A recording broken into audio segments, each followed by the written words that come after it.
You're listening to True Crime Feed.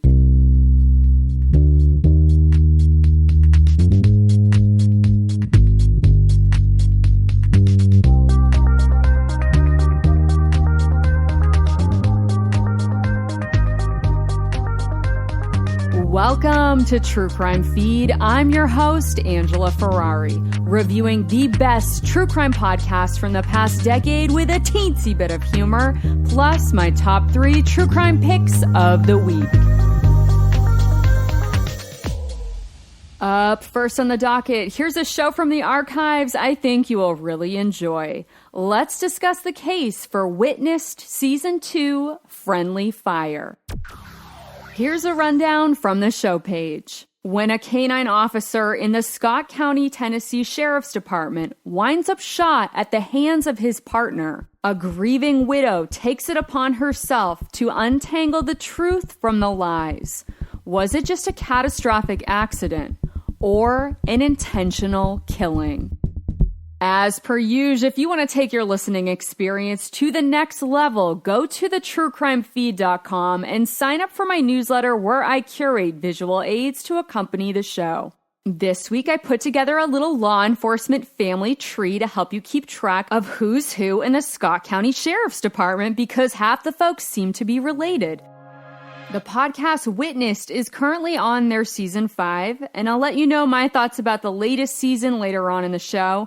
Season 2, Friendly Fire, is the crown jewel of this podcast. The story and the reporting are outstanding, but to me, what makes it so special is that it has some of the most candid audio interviews I've ever heard in a series. You know exactly where everyone stands in this story. I highly recommend tuning in to the entire 8-episode series. It's definitely worth your time. But for now, I'll give you a quick overview of the goings-on in Scott County, Tennessee. Located about an hour northwest of Knoxville on the Kentucky border, notable towns are Huntsville and Oneida. The entire county has just over 20,000 residents. Everybody knows everybody in Scott County, Tennessee. Or maybe we should call it Carson County, because that's the big name in law enforcement around these parts. Starting with Marion Carson, who honestly could have a whole podcast series just dedicated to him. He was sheriff for 10 years, starting in 1976, and sheriffs had the power to appoint deputies, and Marion gave a badge to his brother Jim Carson. Sheriff Marion was in power until he was indicted in 1986 on federal drug charges and sentenced to 15 years. Because Marion had a nasty little habit of assuring safe passage for Colombian cocaine through his jurisdiction. He was caught on videotape accepting a payout from an undercover agent. The theory was Marion could have gotten a much lesser sentence if he implicated the bigger kingpins he was involved with, like Don Walker and Pablo Escobar. Rumor had it that Marion Carson took the fall after he received advice outside of his counsel in the form of threats against his family and his hog barn being set on fire. So Marion Carson was out of the game, serving in a federal prison, but soon a new Carson stepped in to fill his sheriff's shoes, Brother Jim. Jim Carson was Scott County's longest-running sheriff from 1994 to 2006. During his tenure, he appointed several family members to various positions in his department, including his son, Marty Carson. Marty was appointed to the role of drug cop.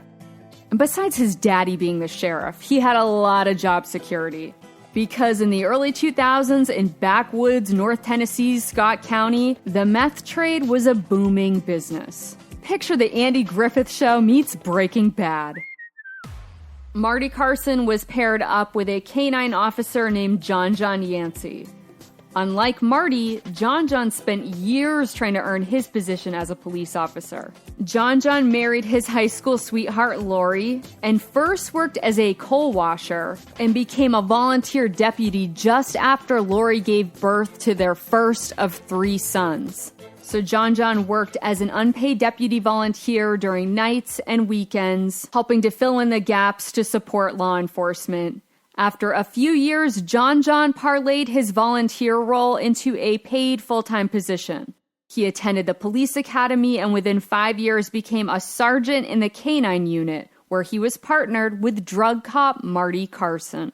Marty and John each had their own confidential informants, playing this game of whack-a-mole with pop-up meth labs.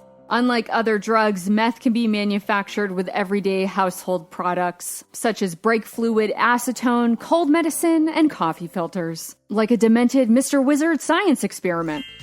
Side note, you guys, do you remember Mr. Wizard? He had that science show for kids during the 80s, which would never air today. It consisted of him lighting various chemicals on fire and berating children. Don't get me wrong, it was totally awesome. Mr. Wizard's, quote, lab was in his kitchen. It was always a little messy, and like 3 kids would share 1 pair of goggles, sometimes at the same time. So if you need a fun palate cleanser after you complete this case, you can watch compilation videos with titles like Mr. Wizard being a dick to kids. They are twisted, but you can still learn something. But before you go off gallivanting over to Mr. Wizard's lab, we've got to visit a meth lab first. John and Marty got a tip about a meth lab in the nearby town of Oneida. Word was a well-known dealer was actively cooking there in a double-wide after a tip came in that this dude was buying supplies in bulk from a local retailer.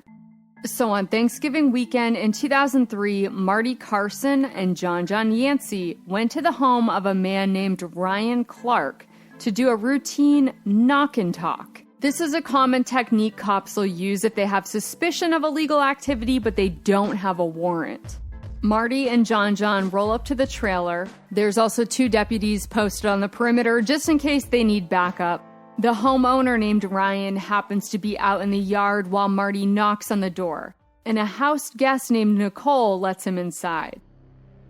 Once he enters, he asks Nicole if she's alone. She says yes, but it's pretty clear that there are 2 other people inside the bedroom with the door closed, Mark and Penny. Officer Marty Carson orders the suspects out of the bedroom, but they refuse. Suspect Mark is threatening to shoot his accomplice Penny if the officer doesn't leave.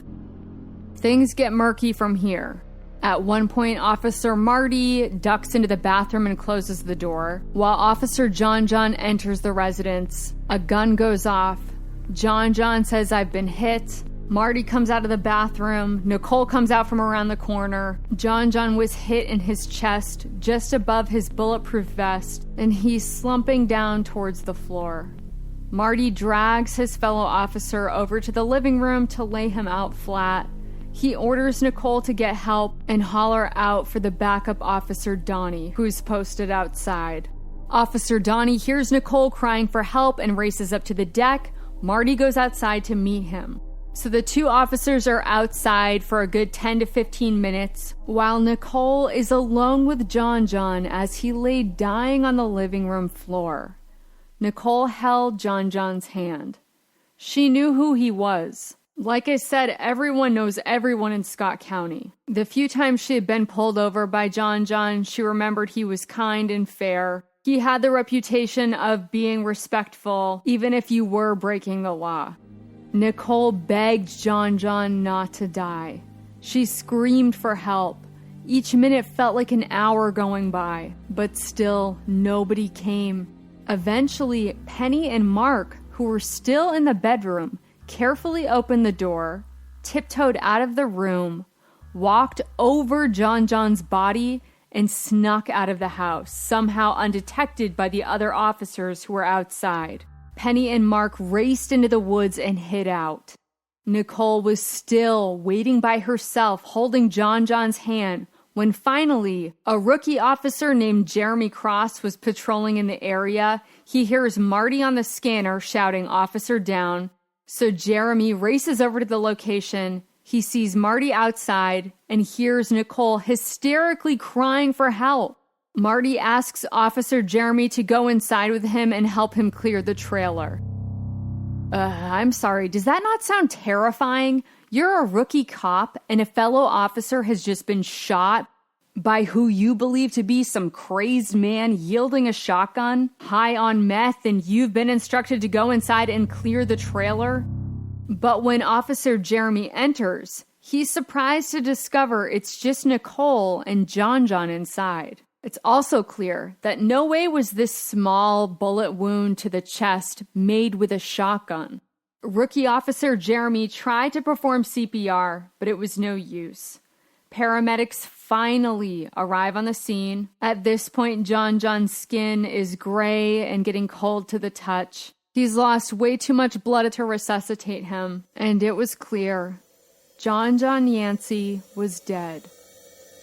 Meanwhile, his wife, Lori Yancey, had the night off from work from her job as a nurse in the Scott County ER. Lori was listening in on the scanner. It could be a little unsettling for her when her husband John was out late at night on patrol, so she was always comforted when she heard his voice on the scanner. But on this night, Lori heard the code for officer down. She called the hospital, and a nurse coworker told her, "You need to get here right away." From then on, things are a blur.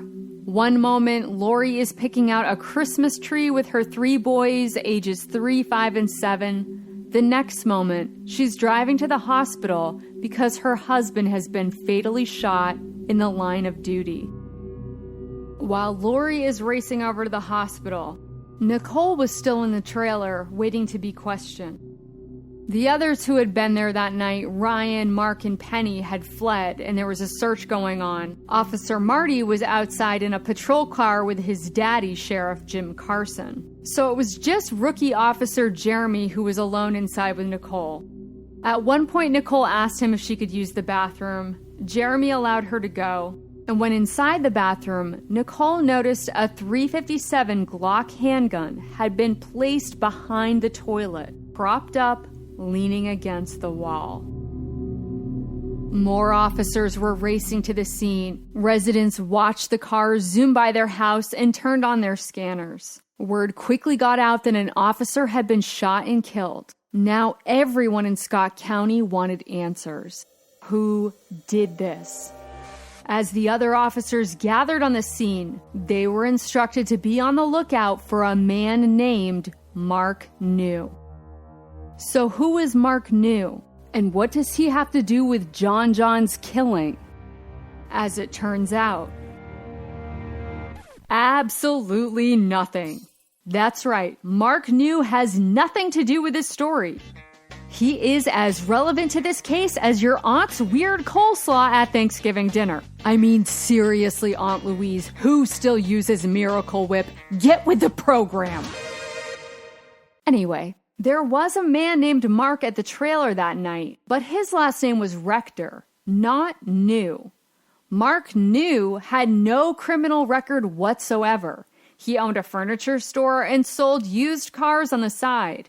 Mark New was home with his wife all night. He did live a few miles away from the trailer and turned on the police scanner after he saw 3 or 4 cruisers speed by his house. That's when he heard his name over the radio in connection with a killing of a cop. He learned there were search dogs out looking for him and heard instructions that Mark New was last seen at Ryan Clark's trailer and was possibly armed with a shotgun.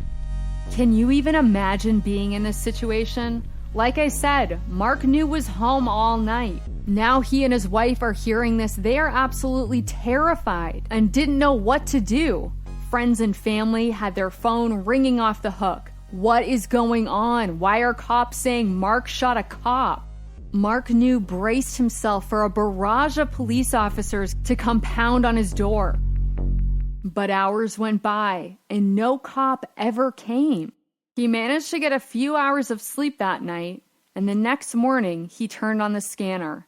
His name was still being called over the radio to be on the lookout. Finally, his wife had enough and called the Scott County Sheriff's Office. She told them she was home with her husband all night, and there must have been some misunderstanding. The dispatch took in the info. A few minutes later, Mark's wife got a call back from a different deputy saying they were actually not looking for a man named Mark New. What the cuss, right? To this day, no one from the Scott County Sheriff's Office has an explanation for this mix-up as to why Mark New was initially named as a suspect. It's as though his name was randomly pulled out of thin air. Some folks out there, though, they believe this was a deliberate diversion. The next morning, Lori Yancey was visited by 2 Scott County deputies. As if she wasn't overwhelmed enough, they broke the devastating news to her that John had been shot by his partner, Marty. They told her the whole thing was a tragic accident. Her gut reaction was to feel terrible for Marty. The Yancey family holds a service for John 3 days later. Neither Marty Carson or his father, Sheriff Jim Carson, spoke to Lori, which she found kind of odd. Also, when Marty showed up to the funeral, it seemed pretty evident that he was intoxicated. It was a packed house of mourners. Law enforcement from all over the state came to pay their respect. Many of them were overcome with emotion. But Lori noticed Marty was not crying.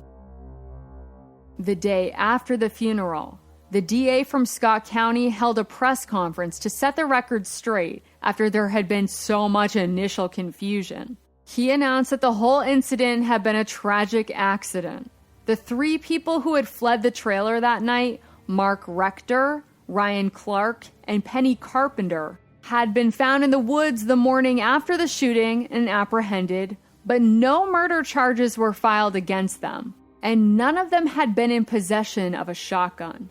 In fact, the only firearms on the premise that night had all belonged to law enforcement. It was simply a case of friendly fire.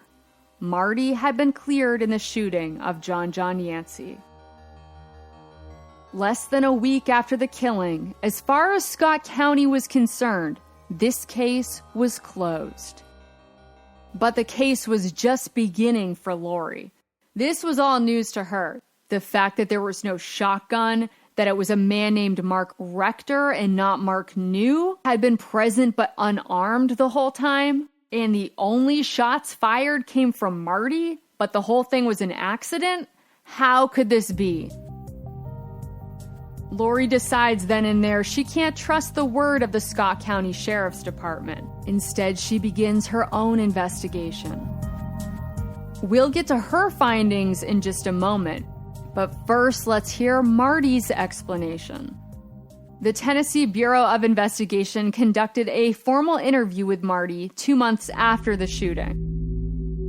Marty claims the whole thing had been John's idea to go to the trailer that night and get overtime pay. But it was Marty who decided to take the lead on the knock and talk. When Nicole let him enter the house, Marty said he could tell 2 other people were in the home inside the bedroom. Even though the bedroom door was shut, he could see them through the gaps in the doorway that were illuminated by police car headlights shining through the bedroom window. Marty claims he told the suspects to come out of the bedroom, and that's when Mark Rector allegedly threatened to shoot Penny Carpenter if Officer Marty didn't leave. Then Marty saw what he thought was the barrel of a shotgun through the door gap, so he shouted to John outside, saying, "Don't come in," and bolted into the bathroom across the hall and shut the door. Even though he admits that the hallway light was on, Marty claimed that the bathroom was completely pitch black, and Marty thought he heard the suspect approaching outside the door, loading a shotgun. So Marty fired his gun through the door. To his shock, John had ignored his orders to stay outside, and instead had been the person he heard on the other side of the door, the person he fired upon. Marty swears it was an accident. So yeah, that's his official story. But even the TBI was a little sus. The interviewing agent responded to Marty's story saying, quote, "A lot of people are going to read this and conclude that you are not being completely truthful about what happened." End quote. Meanwhile, the newly widowed Lori Yancey was conducting her own investigation. I was pretty surprised when I heard that Ryan Clark, the person who owned the trailer, allowed Lori to come inside and look around. She was immediately shocked at how small the whole place was. She pictured a long hallway based on Marty's description. But now, seeing it firsthand, it was clear that this would have been very hard to mix up who was coming from where. Even if it was pitch black in the bathroom, it would have been obvious if the bedroom door had opened versus if someone had come in from the outside door. Lori felt it deep in her bones that Marty was not telling the truth. Then she spoke to Nicole Windle, the woman who was present during the shooting and held John John's hand as he lay dying. Let's just say Nicole's account is a little different than Officer Marty's. She remembers being asleep but sober the night that Officer Marty knocked on the door. She was startled and wasn't sure what to do in this situation. She doesn't grant him permission to come inside, but she doesn't tell him no either. So Marty lets himself in and orders the other two suspects to open the bedroom door and come out. Nicole does remember Mark threatening to kill Penny. She knew he was bluffing, but she was still afraid of confrontation, so Nicole ducked behind the wall of the kitchen out of sight for a moment. But she remembers clearly hearing Officer Marty calling for John to come inside. Nicole said she heard footsteps, shuffling, but no words were spoken. Then she heard the gun go off, and Marty asking John, "Are you okay?"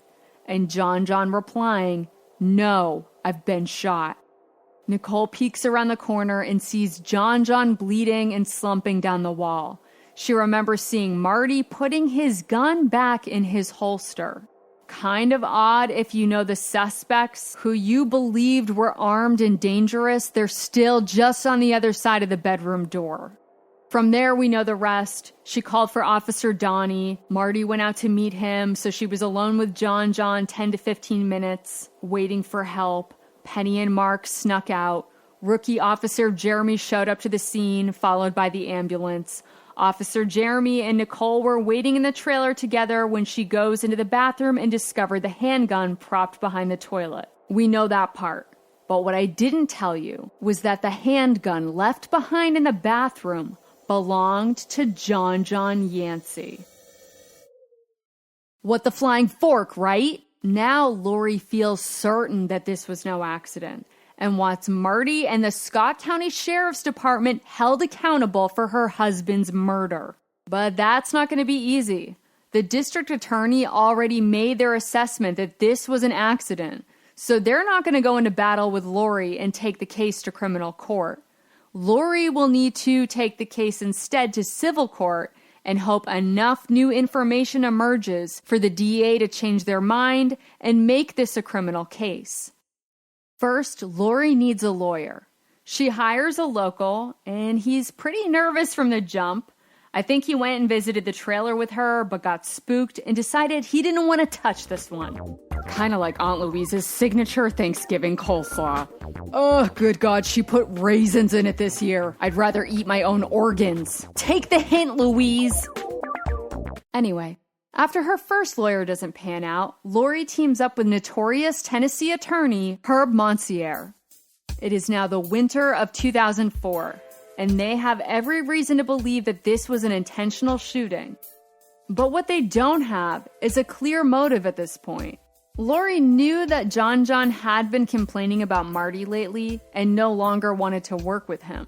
John had even been in contact with the Oneida Police Department asking for a job. Lori figured tensions were high between Marty and John, perhaps because John wanted to run for sheriff of Scott County against Marty's father, Jim Carson. That could definitely explain some friction, but is that really a motive for murder? It's all they have for now. Lori and Herb begin the court proceedings and prepare themselves for trial. It seems like everyone in town is gossiping about the case and sharing their opinions. Meanwhile, Marty gets a promotion to chief deputy. Thanks, Dad. Lori does her best to go about life in her small town as normal as she can. But honestly, how normal can life really be when you're suing the sheriff's son and accusing the entire department of a cover-up? Then one day, Lori is working a nursing shift at the ER when a patient comes in named Rick Babb. Rick is in rough shape. He's a self-proclaimed outlaw, nothing super violent, just lots of years of drug use. Like everyone in town, he knew all about the case and recognized Lori Yancey right away. It had now been 3 years since her husband John had been shot, but Rick felt overcome with emotion. As he's about to be discharged, Rick Babb leans over to Lori Yancey and whispers, "You've got this all wrong. Your husband was killed over drugs." That's when Rick tells his side of the story. Rick Babb had been a longtime informant for Marty Carson, and he claims Marty was a corrupt cop, taking kickbacks from meth cookers and looking the other way. Kinda runs in the Carson family. Rick Babb also alleged that Marty Carson dabbled in drugs himself. About a month before John was killed, Rick claimed he bought some meth for Marty, and when the officer rolled up with his partner John next to him in the patrol car, Rick figured John was corrupt just like Marty and tossed him the bag of meth, saying something like, "Have fun with that one, boys." John looked appalled. Rick knew immediately he messed up bad. 3 weeks later, he met Marty in a cemetery, and according to Rick Babb, Marty Carson offered him $10,000 to kill his partner, John Yancy. Rick refused, but a week later, John was dead. So that's Rick's side of the story. Fast forward to the civil trial, you have Marty Carson and the other members of the Scott County law enforcement telling their side. And then the rough, seedy underbelly of Scott County telling the other side. After 5 days of testimony, the jury deliberates.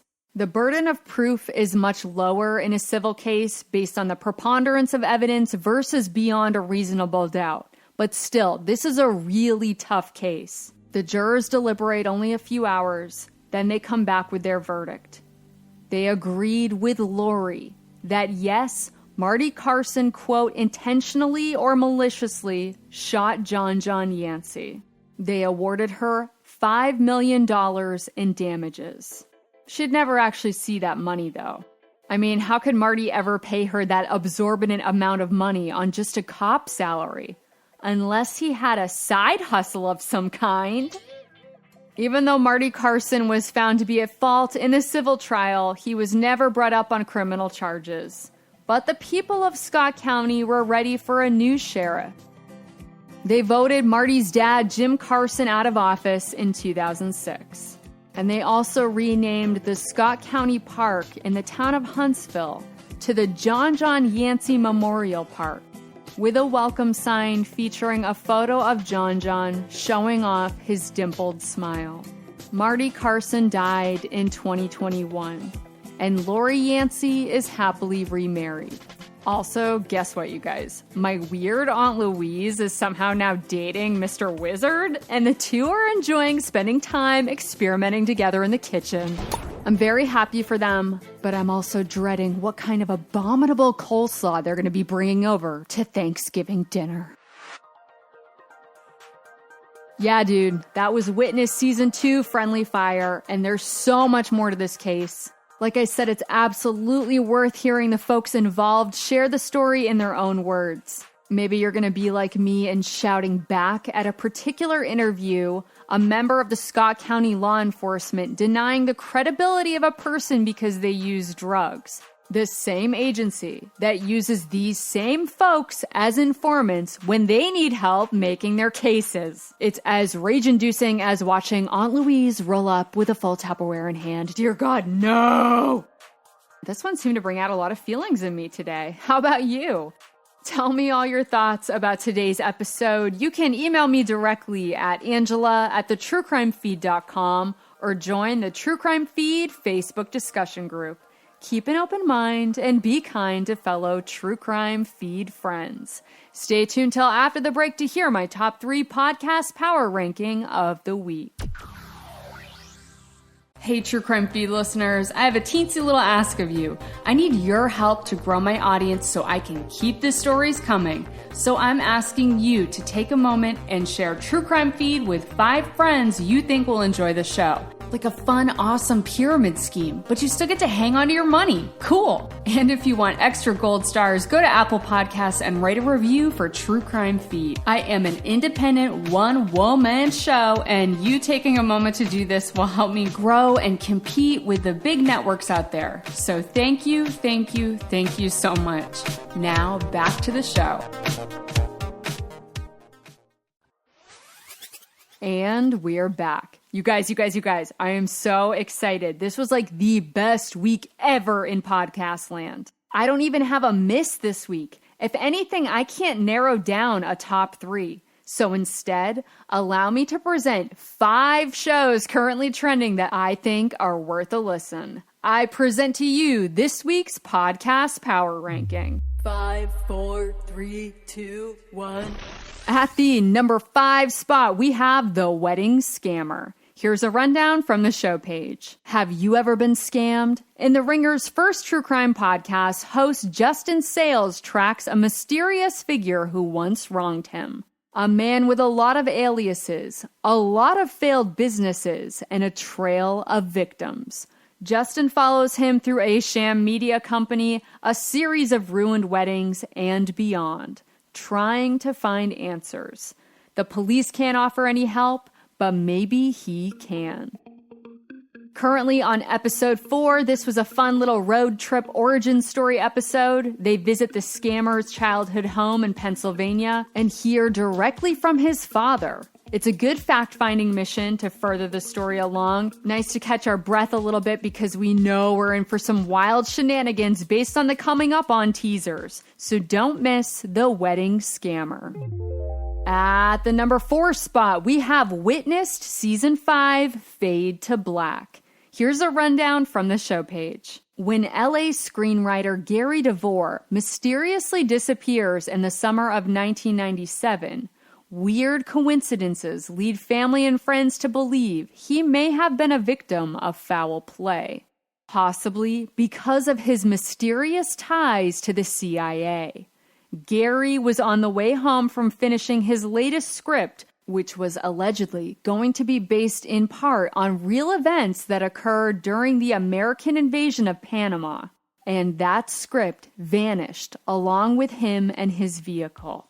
Whew, the same folks who brought us today's main topic. I've definitely cooled on Witness since season 2, but this newest season has me totally hooked. Secret shadow spy intrigue plus old Hollywood gossip.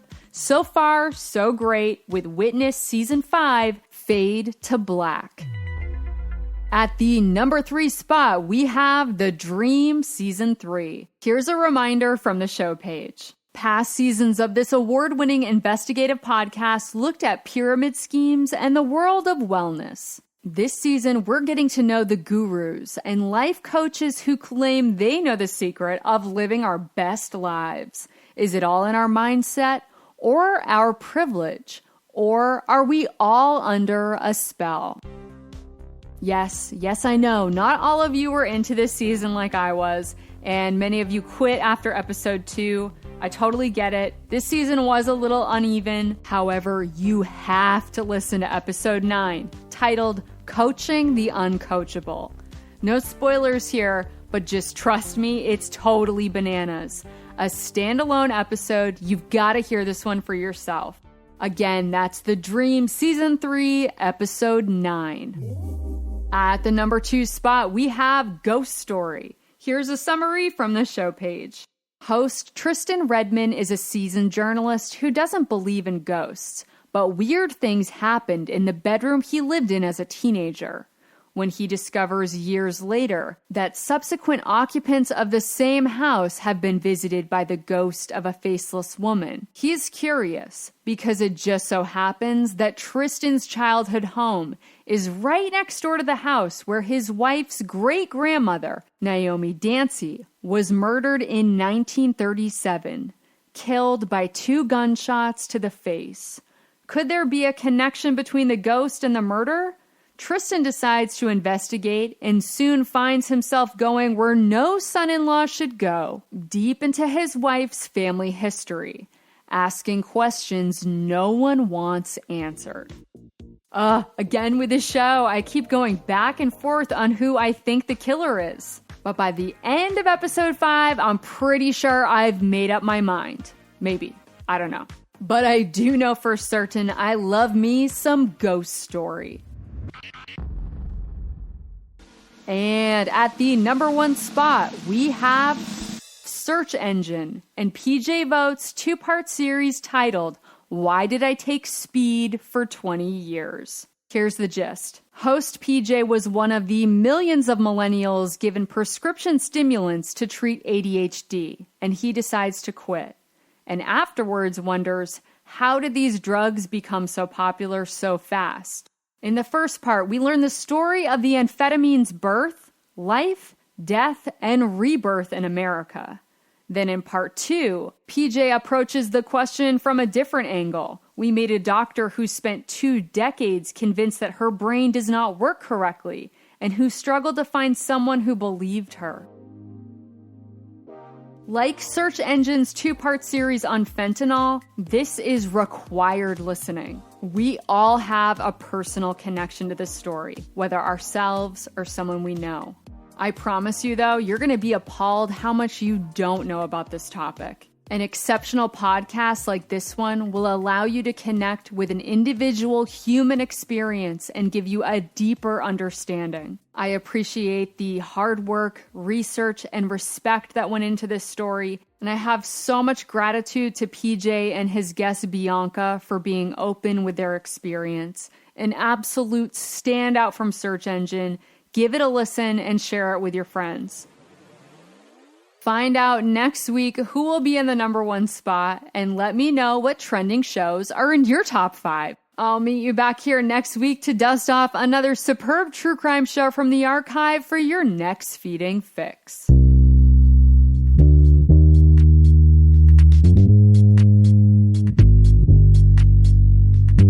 That's all for today's True Crime Feed. Don't forget to sign up for my weekly newsletter where I post links to my top 3, sometimes 5 favorite shows of the week and bring you fabulous visual aids for every episode. Be sure to follow the show on Instagram, Twitter, and Facebook to join the conversation. If you enjoyed this episode, please leave a review and tell your fellow partners in crime to tune in to True Crime Feed. Thank you so much for riding along and allowing me to be your audio accomplice. Join me next week for another feeding.